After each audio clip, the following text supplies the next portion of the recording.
Welcome back, everybody. This is Eric here with Iraq Veteran 88.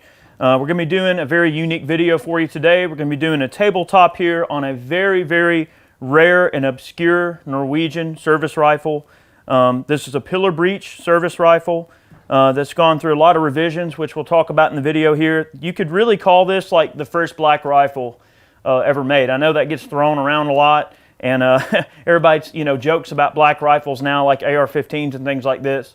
But this was the first truly black rifle. They painted these stocks up black like this. This is correct ordnance paint on this particular rifle.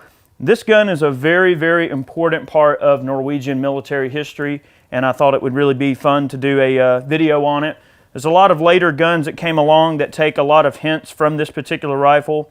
And Norway, definitely early on, was one of those countries that would definitely kind of work with whatever they could in terms of technology to keep their volunteers and soldiers fed with the arms that they needed to defend themselves.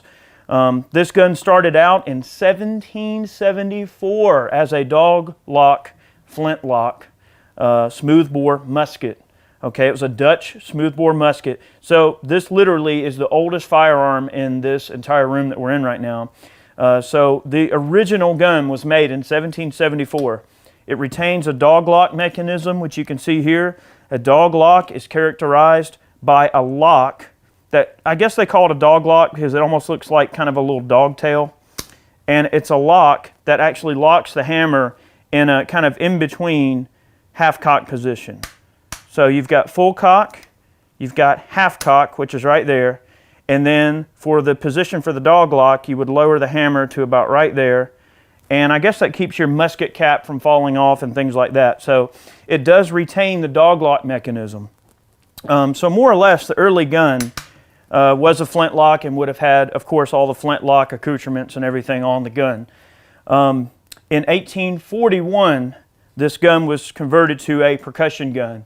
So obviously you can see a nipple here that takes percussion caps.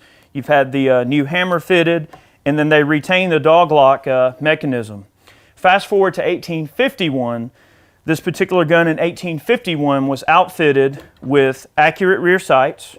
It had outfitted with a rifled barrel, a front sight, so you basically have iron sights, a rifled barrel, and a special breech mechanism called a pillar breech. And this is something that doesn't get discussed in a lot of videos, especially on YouTube, because it's a very obscure technology. Pillar breech rifles bridge the gap between smoothbore and rifled barrels in a way that the Minet ball, as many people are familiar with, the Minet is a hollow base bullet that when it's fired, the skirt of the bullet expands, grabs the rifling, and then the rifling and parts twist on the bullet, and then it leaves the barrel with a good amount of stabilization, and you get better velocities, better accuracy, everything like that. More consistent velocities for sure. What the Pillar Breech did is instead of the projectile being hollow, you have a solid base projectile. This is actually a 73 caliber Kammerlader projectile. So we're going to talk about that in a moment for those of you like, what the heck's a Kammerlader? So this particular projectile, a Pillar Breech, is a metal piece that protrudes out of the bottom of the barrel. And it's hard to explain because I can't show you. It's inside of the gun. But it's basically got like a little tit on the top of it. And what happens is you pour your powder down the barrel.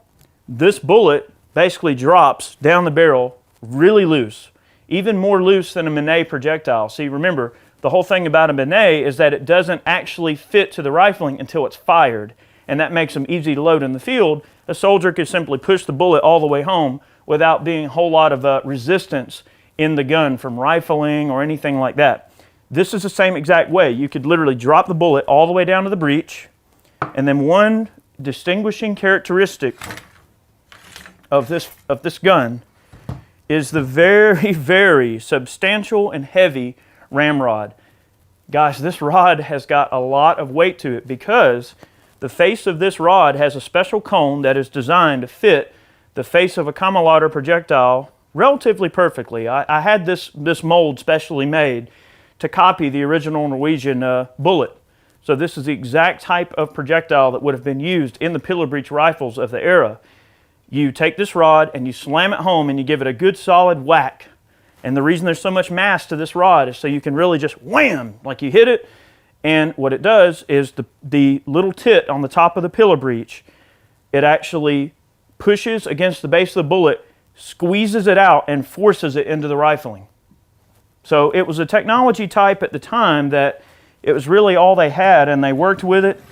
And it's one of those footnotes in military rifle technology that oftentimes doesn't really get talked about because it's just not real common. Okay, and you know, of course, we all know today that you look at things like the American Civil War and then other infantry rifles that were issued all around the world at the time, that the Menet system went on to really be kind of the mainstay in terms of front stuffing guns that were rifled.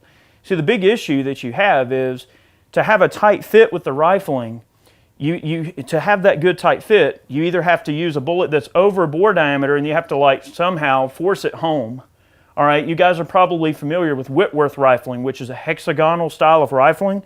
We're actually going to be doing some videos on the Whitworth at a future date.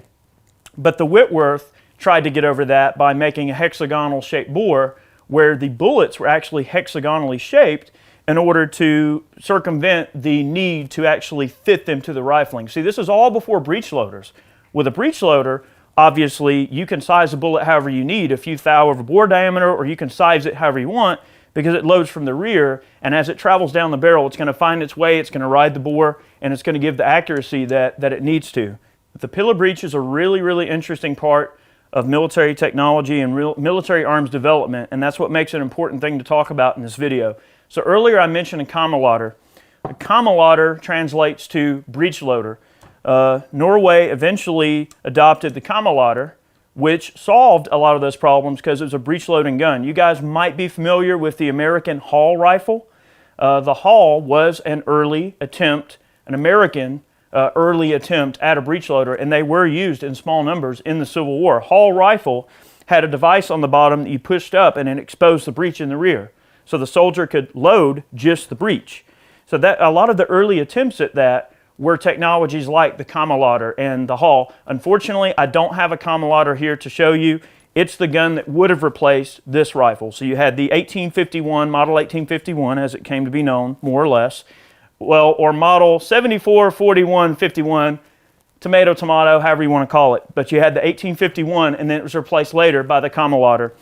The camelother retained, I wish I had one to show you, but they are extremely rare guns and I've never seen one for sale, so I apologize for that. I wish I could show you one, but maybe we can find some photos online.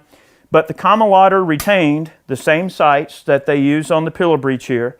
They really found that these sights worked out well for them, so they kept that, and they also kept the projectile. So if you own a pillar breech gun and you get a custom mold made and then you own a camelother rifle, you can use the same exact projectile on both guns because they are the same projectile. So they kept the trajectory, they kept the same sights because the only difference is that the camelother was a breech-loaded gun, and the camelother was also an under-hammer gun, which, God, I wish I had one here to show you guys, but it was an under-hammer gun, which meant instead of the hammer being on the right side of the rifle, like we see here on this dog lock mechanism, the hammer was actually on the bottom of the gun. So to shoot the gun, you would cock the hammer and see what happens. Okay, you're in the prone, you're shooting, boom, puff of gas goes down. So it doesn't get in your face, it doesn't, you know, mess things up for you. And that puff of gas comes out of the bottom. And then when you actuate the lever on the right to expose the breech upward, you know, it pokes up when you load a camelother, it would actually expose your nipple where you could recap, and then you just load the breech. So you pour your powder in there and then just stuff the bullet in with your finger, ram her home or close it up, and you're good to go. So I just thought this would be an interesting video to make to show early rifle development. I wish we could do a video on this particular gun. It is functional and I have fired it, but unfortunately the barrel is slightly warped. It's bent a little bit and it's not very accurate, so it wouldn't be much to show there other than showing the gun just being used. I wish we could do a video on it and show it ring and steel at long range, but unfortunately this gun is not, it's not a shooter per se. So I thought we'd make this video. These are very rare, very, very obscure guns that you really do not see very often, and I wanted to kind of show it off because it is a very interesting part of military heritage and military rifle technology. and it represents a footnote in military rifle technology that is often not talked about. Everybody knows about the Menet system of using a skirted projectile, but not many people know what a pillar breech is. So hopefully that answers that question for some people. Maybe now you learned something you didn't know. And maybe if you're from Norway or if you appreciate these old guns, you might have even learned something about your country's own gun that you didn't know. So thank you for watching today's video. That pretty much covers the basics on this. Hopefully you enjoyed it. We'll see you next time.